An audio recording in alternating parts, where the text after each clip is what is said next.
இயேசுவின் நாமத்தினாலே ஒவ்வொரு நாளும் இந்த வீடியோ மூலிமா உங்களை காண்பதில் மிகுந்த மகிழ்ச்சி, மிகுந்த சந்தோஷம். நன்றாக இருப்பீர்கள் நம்புகிறேன், விசுவாசிக்கிறேன். இயேசுவின் நாமத்தினாலே உங்களையும் உங்கள் குடும்பங்களையும் ஆசீர்வதிக்கிறேன். இந்த நாளிலே ஒரு வேத வசனத்தை காண்பிக்கிறேன். யோனா என்ற ஒரு மனுஷன் வேதத்தில் சொல்லப்பட்டிருக்கிறது. கீழ்ப்படியாமல், தேவனுக்கு சொன்ன வார்த்தை கீழ்ப்படியாமல் போன மனுஷன் என்ன நிலைமை நடக்கிறது இங்கே பார்க்கலாம். ஆண்டவர் கீழ்ப்படிந்த ஒரு மனுஷன் ஆபிரகாம் போகும் இடம் என்னது என்று தெரியாமலே ஆண்டவர் போ என்று சொன்னால் எங்கே போகிறோன்னு கேட்காத ஓடுகிற ஒரு விசுவாசத்தின் தகப்பன். அவர் போன இடம் எங்கே போகிறோன்னே தெரியாத போவார். ஆனால் அவர் என்ன நினச்சின்னு போகிறார்னா, என்னை அனுப்புகிறவர் அல்லவா, என் வழி சிறப்படுத்தி சீர்படுத்தி நான் போகிற இடத்துல கொண்டு போய் சேர்ந்து ஒரு விசுவாசம் நம்பிக்கையில் அவர் போவார். அவர் மேலே வைத்த நம்பிக்கை, அதனால தான் அவர் விசுவாசமானார். இப்போது ஆண்டவர் ஒரு விசுவாசம், நான் யோனாவை நினைவு பட்டணத்துக்கு மனம் திரும்பும்படி ஜனங்களே அனுப்புகிறேன்னு சொல்லி அனுப்புகிறாரு.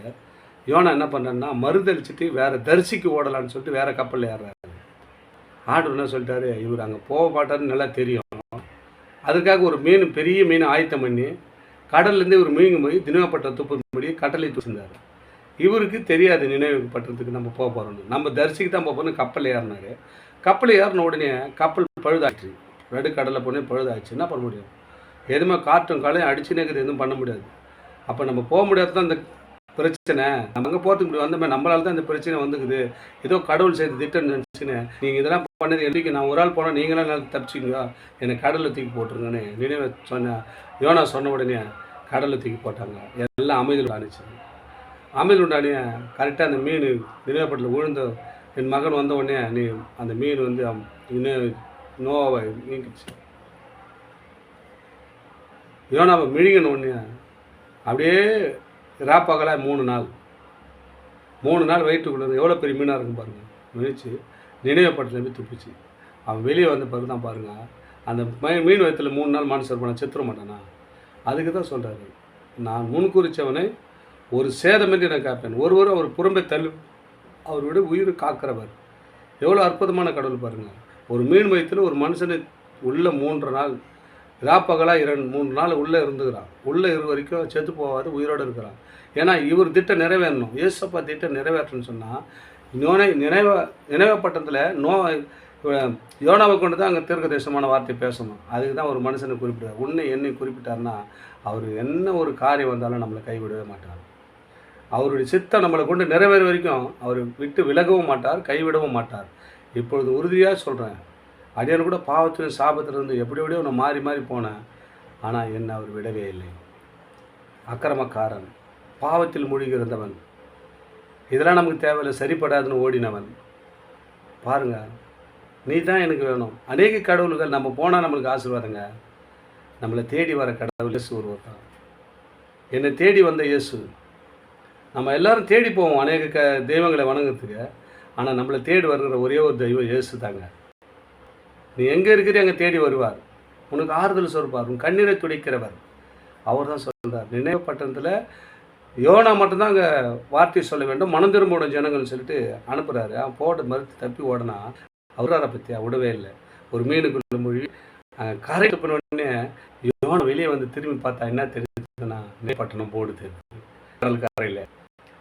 நம்ம சொன்ன இடத்துக்கு வந்துக்கிறோம். பார்த்தியா, ஆண்டவர் நினைச்சதை நிறைவேறும் மட்டும் அவர் ஒன்று கைவிடவும் மாட்டார், விட்டு விடவும் மாட்டார். அவர் உறங்குவதும் இல்லை, தூங்குவதும் இல்லைங்க. உங்கள் வாழ்க்கையில் நீ சிறப்பணும் அப்படின்னு முடிவு எடுத்துட்டாருன்னா அதில் யாரும் மாற்ற முடியாது. கீழ்ப்படிதல் அவரகாமல் போல நீங்கள் கீழ்ப்படியாமல் போனாலும் உன்னை விடவும் மாட்டார். உன்னை எந்த நிலைமை கொண்டு போன நிலைமை கொண்டு போய் உன்னை சேர்க்க வேண்டிய இடத்துல சேர்க்கும் வரை அவர் உறங்குவதில்லை, தூங்குவதில்லை. இந்த வீடியோ பார்க்குற அன்பு சகோதர சகோதரிகளே, நம்ம வாழ்க்கையில் சீர்கேட்டான நிலைமைகள், கீழ்ப்படியாத நிலைமை யோனாவை போல் இருந்திருக்கலாம். ஆனாலும் கர்த்தர் இந்த நாளில் உங்களோடு பேசுகிறார்.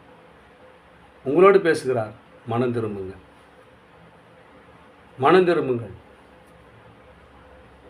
நீ தப்பிச்சு போயிடலாம் நினைக்கலாம். பாவத்தை சேர்த்து ஆண்டவர் விட மாட்டார். ஆண்டவருக்கு தேவையான பிள்ளைகள் எல்லாருமே ஆண்டவருக்கு தேவை. என் ஜனங்கள் என் துதியை சொல்லி வருவார்கள் என்று வேதம் சொல்லப்படுகிறது. அவர் உண்டு பண்ண ஜனங்கள் எல்லாம் என் துதியை சொல்லி என் ஜனங்கள் என்றார். கிறிஸ்துவர், முஸ்லீம், இந்துக்கள் அப்படின்னு சொல்ல, எல்லாமே என் ஜனங்கள் என்றார். என் ஜனங்கள் என் துதியை சொல்லி வருவார் ஒரு நாளைக்கு என்றார். எல்லாரும் ஒரு நாளைக்கு துதிக்க போகிறோம். எல்லாரும் ஒரு நாளைக்கு ஆராதிக்க போகிறோம். நானும் பாவத்திலும் சாபத்திலும் அக்கிரமத்திலும் இருந்த என்னை ஆண்டவர் விடுவித்தார். இந்த பரிசுத்தமான வார்த்தையை பேசும்படியாக உங்களோடு எங்களுக்கு கொடுத்த கிருபைக்காக நன்றி ஆண்டவருக்கு. எப்போ மறிச்சிருப்பேன், மண்ணுக்குள்ளே போயிருப்பேன், இல்லாத ஆகியிருப்பேன். ஆனால் இயேசு என்னை தேடி வந்த இயேசு அற்புதமான தெய்வம். அந்த தெய்வத்துக்காக உங்களை அறிமுகத்தை அடியனை கர்த்தர் காலை வேளையில் பேச கிருபை தந்தார். அவருக்கு முதலாவது நன்றி.